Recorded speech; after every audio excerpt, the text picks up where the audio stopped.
Hello everyone, welcome to my channel Tanuja Bio Studies. After having a knowledge about the glycolysis जिसमें क्या बन रहा है, 2 molecule of pyruvic acid बन रहे हैं, उसके बाद नेक्स्ट पाथवे हम बात कर रहे हैं। एज यू नो ग्लाइकोलिसिस के बाद में क्या होता है, जैसे ही इसमें पायरुविक एसिड बनता है यहाँ से बाइफर्केशन हो जाता है। अब यहाँ से डिपेंड करता है कि वो किस पाथवे में एंटर कर रहा है, इधर it is entering into the aerobic respiration और एनएरोबिक रेस्पिरेशन। तो यहाँ से अलग अलग पाथवेज फॉलो करते हैं। तो right now we are talking about the anaerobic respiration. In next video we will talk about the aerobic respiration. ठीक है, चलिए एनारोबिक रेस्पिरेशन है तो यहाँ पे क्या है, यहाँ से शुरुआत हो रही है ये पायरुविक एसिड से। किससे बन रहा है? It is forming from the glucose.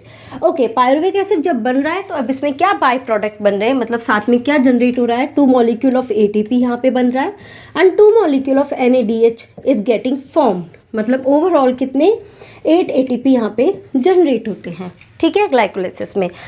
अब क्या होता है, यहाँ से भी इसका फर्दर बाइफर्केशन होता है। या तो होता है कि complete lack of oxygen, totally absence of oxygen, या फिर होता है पार्शियल एब्सेंस ऑफ ऑक्सीजन। ठीक है, this is the complete absence of oxygen. ठीक है, यानी कि किस में हो रहा है? It is taken place in east, जिसमें क्या हो रहा है वो totally it is a obligate anaerobe. तो कंप्लीट एब्सेंस ऑफ ऑक्सीजन में ही ये काम करता है।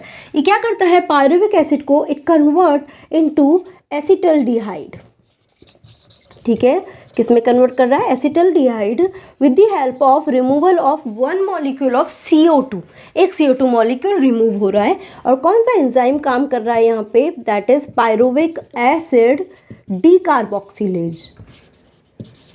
ठीक है, बिकॉज एक CO2 मॉलिक्यूल निकल रहा है तो इसलिए ही इसको नाम दिया डीकार्बोक्सिलेज। ये कितना है? 3 कार्बन कंपाउंड है। और कितने मॉलिक्यूल है इसके? 2 मॉलिक्यूल है। अब ये कितना रह गया? 2 कार्बन कंपाउंड रह गया, क्योंकि एक कार्बन यहाँ CO2 की फॉर्म में निकल गया है। ओके, अब इस एसिटल्डिहाइड से फर्दर क्या बन रहा है? That is the ethyl alcohol. Okay, and with the help of an enzyme known as alcohol dehydrogenase। ठीक है, और यहाँ पे क्या हो रहा है? एक मॉलिक्यूल NADH का वो कन्वर्ट हो रहा है NAD+ में, यानी कि एक हाइड्रोजन मॉलिक्यूल यहाँ पे दिया जा रहा है। किसमें? इथाइल अल्कोहल फॉर्मेशन में। That's why it is called as the alcohol dehydrogenase. यहाँ से एक हाइड्रोजन रिमूव होकर इथाइल अल्कोहल मतलब एसिटल्डिहाइड को देखकर कन्वर्ट किस में कर रहे हैं? उसको इथाइल अल्कोहल में कन्वर्ट कर रहे हैं। ठीक है, तो यानी कि यहाँ पे देखिए 2 मॉलिक्यूल पायरुविक एसिड है तो कितने मॉलिक्यूल ही बन रहे हैं? 2 मॉलिक्यूल ऑफ एसिटल्डिहाइड बन रहे हैं, again 2 molecule of ethyl alcohol बन रहे हैं। ठीक है, तो यानी कि यहाँ पे NADH भी कितना रिक्वायर्ड होगा? 2 ही रिक्वायर्ड होगा। ठीक है, 2 मॉलिक्यूल है तो 2 molecule of NADH he required होगा।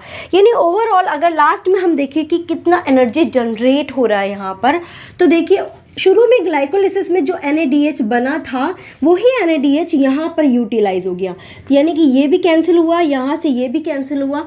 यानी कि ओवरऑल शुरू से स्टार्टिंग से ग्लूकोज से pyruvic acid and till ethyl alcohol कितने ATP जनरेट हो रहे हैं? टोटल 2 ATP यहाँ पर जनरेट हो रहे हैं, क्योंकि जो NADH बना वो ही फर्दर यहाँ पे यूटिलाइज हो रहा है। क्लियर? ठीक है, तो यानी कि बहुत कम एनर्जी यहाँ पे जनरेट हो रही है as compare to the aerobic respiration. Okay, तो यहाँ पे बहुत, और जब ये इथाइल अल्कोहल 15% तक पहुंच जाता है कि मतलब इतना बन जाता है, उसके बाद क्या होता है? ईस्ट जो है वो पॉइजन हो जाती है और एट लास्ट वो डाई हो जाती है and further ethyl alcohol formation होना बंद हो जाता है। Understood? So this is all about the ethyl alcohol formation. Okay, अब दूसरा सिनेरियो क्या आता है? In muscle sales.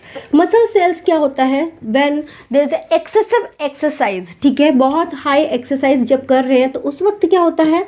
थोड़े टाइम के लिए बॉडी में ऑक्सीजन की कमी हो जाती है। ठीक है, ऑक्सीजन बहुत लेवल डाउन हो जाता है, पर फिर भी हमें एनर्जी की रिक्वायरमेंट होती है। तो मसल्स क्या होती है? एनारोबिक पाथवे फॉलो करती है एनर्जी जनरेट करने के लिए। तो वो क्या करती है? इस पायरुविक एसिड से एरोबिक पाथवे में ना जाने के बजाय ये एनारोबिक पाथवे में जाता है और ये कन्वर्ट हो जाता है किसमें? लैक्टिक एसिड में। लैक्टिक एसिड प्लस इसके साथ क्या जनरेट हो रहा है? एनर्जी जनरेट हो रहा है। किसके through? With the help of enzyme lactate dehydrogenase, ठीक है। और यहाँ पे भी क्या हो रहा है, NADH से NAD में कन्वर्ट हो रहा है, और ये हाइड्रोजन जो है पायरुविक एसिड को देखकर उसको किस में कन्वर्ट कर रहे हैं, लैक्टिक एसिड में कन्वर्ट कर रहे हैं, यानी कि जो NADH यहाँ बना था वो ही फर्दर यहाँ पर यूटिलाइज हो रहा है। ये भी 2 मॉलिक्यूल हो रहे हैं, 2 मॉलिक्यूल बन रहे हैं, तो यहाँ पे NADH भी 2 ही यूज़ हो रहा है। तो इसमें भी क्या होगा, टोटल कितने ATPs यूज़ होंगे, कितने ATPs बनेंगे, टोटल 2 ATPs ही बन रहे हैं, ठीक है। तो ये just mean while in the absence of oxygen ये एनर्जी सोर्स का काम करता है, पर जैसे ही वापस ऑक्सीजन रीगेन होता है तो ये वाला जो लैक्टिक एसिड फॉर्मेशन है ये स्टॉप हो जाता है, ठीक है। तो that is why you may be having an idea कि जब बहुत एक्सेसिव एक्सरसाइज होता है उस वक्त हमारी मसल्स क्रैम्प करने लगती है because of the formation of this lactic acid, और जब हम थोड़ा रेस्ट करते हैं तो ये वापस लैक्टिक एसिड कन्वर्ट हो जाता है वापस, इस वजह से क्रैम्पिंग बंद हो जाती है, ठीक है। सो दिस इज ऑल अबाउट, यहाँ पे क्या बन रहा है, lactic acid plus energy 2 molecule of ATP, और यहाँ पे ओवरऑल क्या बन रहा है, ethyl alcohol plus CO2 and plus 2 molecule of ATP are getting formed over here. So these two are the pathways comes under anaerobic respiration. I hope it is clear.